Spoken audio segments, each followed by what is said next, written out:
Good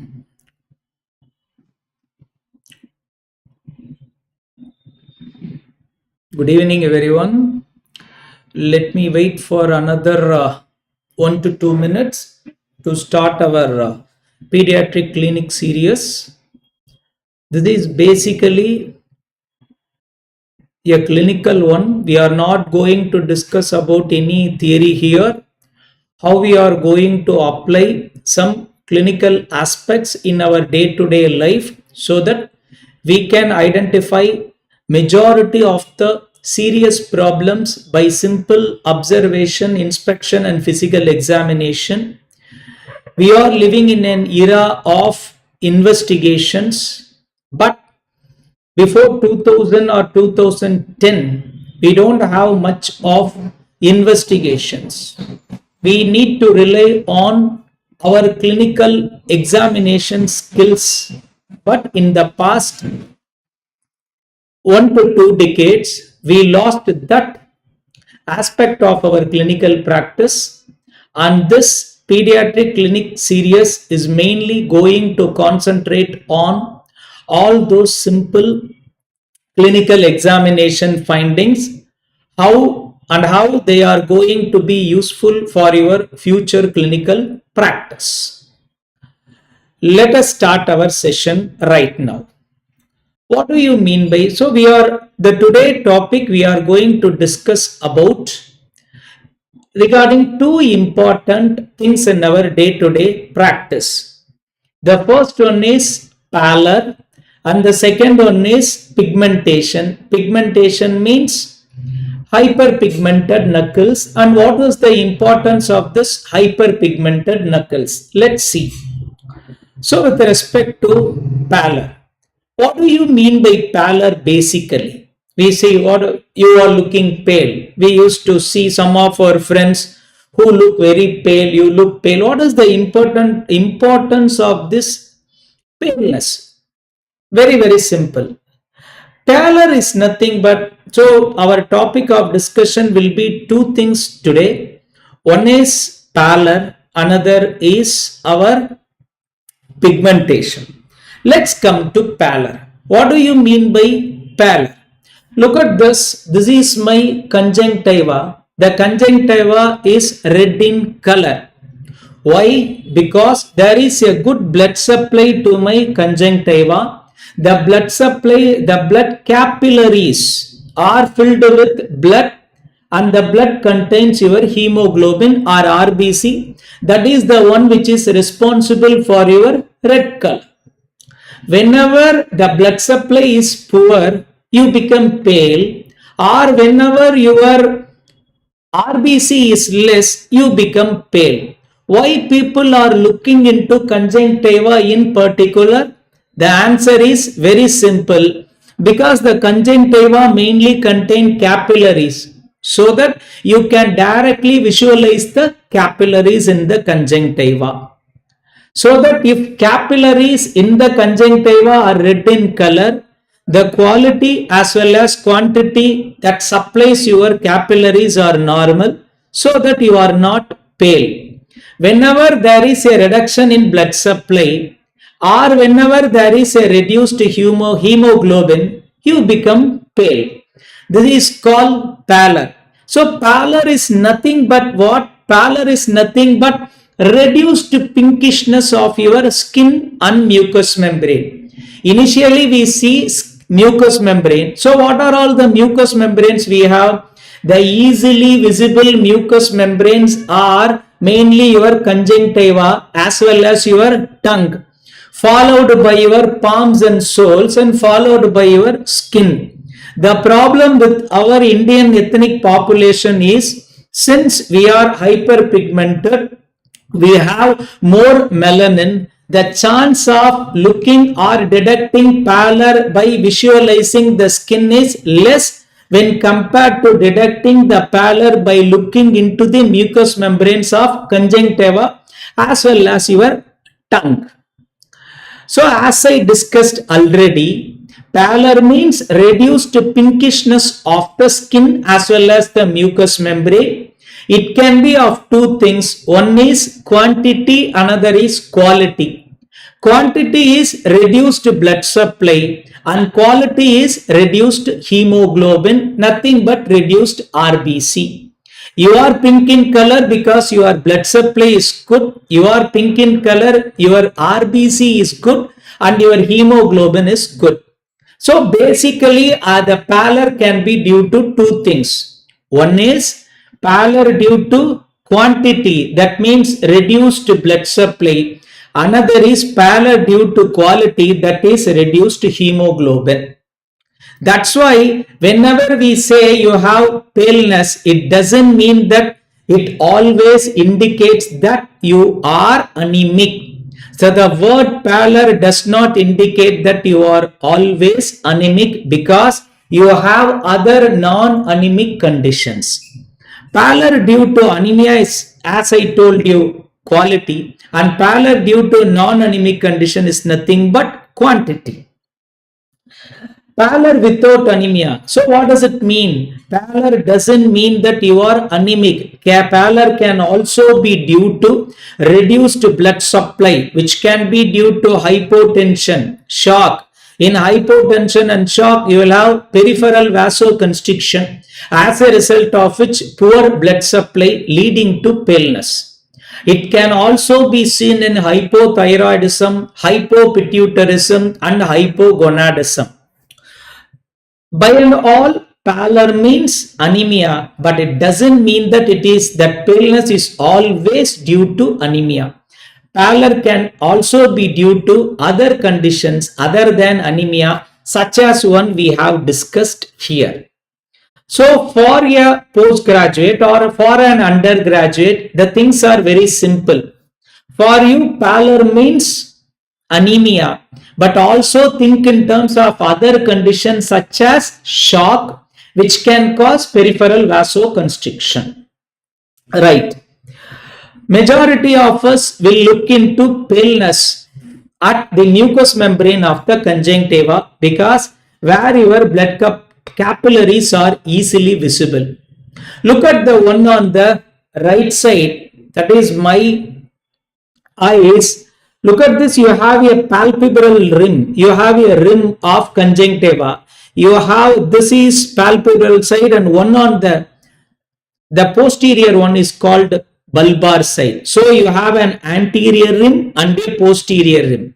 Normally this anterior rim, you have a rim of redness that will be seen in all children or all patients, and you have a posterior rim which is relatively less pink compared to the anterior rim. The first sign of pallor is loss of this redness of the anterior rim. That means the child or an adult start developing anemia. Look at this. This thin anterior rim of redness will be lost and it will match the posterior rim. When both anterior and posterior rims become so pale, you have the one condition on the right side, your entire palpebral conjunctiva will be pale. Right. So for an adult, you will look into paleness of the conjunctiva, paleness of the tongue, as well as paleness of your skin. But as far as pediatric kids are concerned, we rely more on Palmar pallor. Why it is so? Let me explain it later.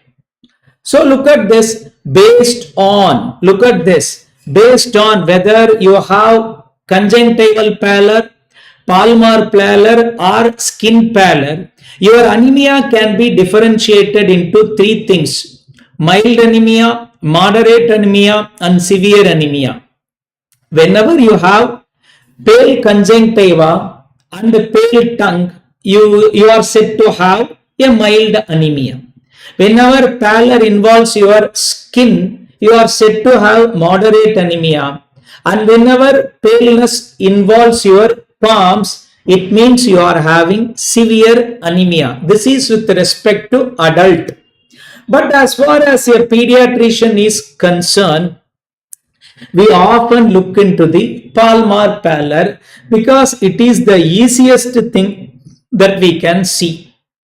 That is the easiest thing. A child will not allow you to look into the conjunctiva. And also one more point, I have seen many doctors as well as students to whenever they want to look for pallor, they will just ever to the one of the eyelids and look at the conjunctiva. That is totally false, because when you rub your eyes, when you scratch your eyes, invariably that side will be congested and red irrespective of the underlying pallor. That's why whenever you want to see, I repeat, whenever you want to see the paleness of the conjunctiva, palpebral conjunctiva, you need to avert or lower down both lids together so that the false positive can be avoided. I repeat, whenever you want to look into the pallor of the conjunctiva,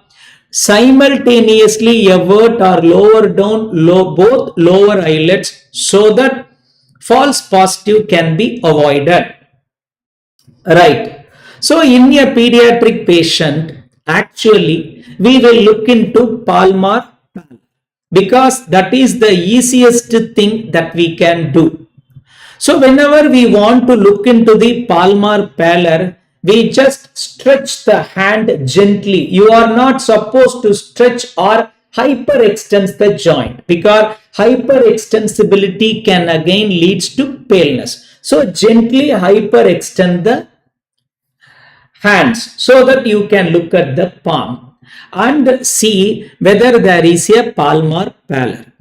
Identify, how can I compare? Provided you need to compare the child's hand with a normal or healthy child, or else you can compare your own hand. The one on the right side above is my hand and one is the hand of one of my patient. So look at the pinkness of my hand and look at the paleness of the child's hand. So this is called Palmar Pallor. Why is it so important? The answer is very, very simple. The answer is very simple. Look at this, another, look at my hand, look at the child's hand. The child's hand is deadly pale. The child's hand is deadly pale. So what is the importance of this? It doesn't mean that you need to do a automated hemogram or a peripheral smear study to find out the hemoglobin concentration. Whenever you have a Palmar Pallor, it indicates that your hemoglobin is very less. Is it possible to quantify the hemoglobin based on just looking into the palms and soles? The answer is yes. Look at this. When you don't have any Palmar Pallor, so whenever you want to look into this paleness, you need to look into the palm as well as you need to look into the sole. So pale palm as well as pale soles. When both palm and the palmar creases are not pale, you are said to have a hemoglobin concentration of more than 11 grams per deciliter. But when you have a Palmar Pallor but creases are pink in color, palms are pale but creases are pink in color, it means you have some pallor. Some pallor means the hemoglobin concentration is between 7 to 10.9 grams per deciliter.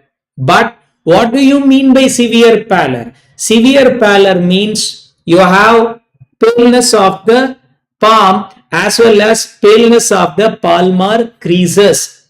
When your creases also pale, it means you have a hemoglobin concentration of less than 7 grams per deciliter. Look at this simple clinical examination of palm is giving so much of results, that means that you need not do a complete blood count or a hemoglobin estimation. I repeat, when your palm and creases are both pink in color, your hemoglobin is more than 11 grams per deciliter. When your palms are pale but your creases are pink, the hemoglobin is 7 to 10.9 grams per deciliter. But when both your palm and sole are pale, it means that your hemoglobin concentration is less than 7 grams per deciliter. Look at this. It doesn't mean that you need to look into your palms. The source can also be seen, but it is less reliable compared to your palms. Another look at this. Another child, deadly pale. Look at this here. His palms as well as his creases are pale in color. So it is presumed that his hemoglobin concentration will be less than 7 grams per deciliter. What does this photo meant? It is nothing but a printed report of an automated hemogram. It is nothing but a printed report of an automated hemogram. Look at the RBC. The normal RBC is 4 million, but here the RBC is just 88,000. So what does it mean? RBC number is very, very less. I repeat, your RBC should be more than 4 million. Here RBC is just 88,000 and it is very, very less. What is the normal hemoglobin? It should be more than 10 grams per deciliter basically. But look at here, the hemoglobin is just 1.2 grams per deciliter. Second point. Third, look at the MCV. The MCV is very, very low, 52. Okay, and look at the 52 means what is the normal size of the RBC? 70 femtoliter. But here it is just 52. It means it is microcytic anemia. Your MCHC, normal value is 25 to 30, but here it is 13. So that what do you mean by that? Hypochromic. So what is that? It is called hypochromic. So low MCV, low RBC number, low MCHC are more in favor of your iron deficiency anemia. And let me teach you one more thing, the rule of 3. What do you mean by rule of 3? RBC into 3 will be your hemoglobin and your hemoglobin into 3 will be hematocrit. When all are proportionately low, that means RBC number is low, hemoglobin is low and hematocrit is low means this is an iron deficiency anemia and it can be supported by the presence of microcytic less than 70 femtoliter and a hypochromic less than 25. So this is the typical automated hemogram picture of a iron deficiency anemia. Okay, the treatment we will discuss it later. But remember, we have not done any hemoglobin estimation. We have just looked into the pallor of the palm and we have identified if there is no crease involvement and paleness of your palm, the value is 7 to 10. And if creases are also pale, the value is less than 7 grams per deciliter. Right. So this is all about iron deficiency anemia. And finally, to conclude, Palmar pallor indicates the severity of anemia and more often in day-to-day practice, paleness means anemia, but it can also occur due to vasoconstriction or shock. And the second one. So what is the second scenario here? Very, very simple. Look at the child's skin. The child has got an hyperpigmented skin. So let me show you a beautiful picture. Look at this. So the knuckles are hyperpigmented. This hyperpigmentation of knuckles indicates that there is an underlying B12 deficiency. Whenever you see a child with pallor, always look into the knuckles. Hyperpigmentation of knuckles indirectly indicates that the cause of underlying anemia or paleness is due to B12 deficiency. And as we discussed already, iron deficiency anemia is a microcytic hypochromic anemia with an MCV of less than 70 femtoliter. But you all know that B12 deficiency is characterized by macrocytic anemia, that means MCV of more than 100 femtoliters. So let's see whether this automated hemogram in this child is going to show a macrocytic anemia, which indicates that there must be an underlying B12 deficiency. So let's see here. So look at this. What is the MCV? Look at this. The MCV, look at this. This is the MCV. The MCV is 104. What is the normal MCV? 70 to 90. Here the MCV is 104. So this is macrocytic anemia. One of the cause for macrocytic anemia is B12 and folate deficiency. So in this class, we have learned two main things. Palmar pallor indicates the severity of anemia. It indicates a hemoglobin of less than 7 grams per deciliter. And it is microcytic anemia and the MCV is less than 70 femtoliter. Whereas, whenever you see a knuckle hyperpigmentation, it indicates that it is an underlying B12 deficiency, and your automated hemogram will show a macrocytic anemia, that is an MCV of more than 104, more than 100 femtoliters. So thanks for your patient listening. Let's meet tomorrow by the same time 9 p.m. to discuss on how we can identify the site of pathology by looking into the chest in drawing. Thanks. Bye-bye for now. Thank you.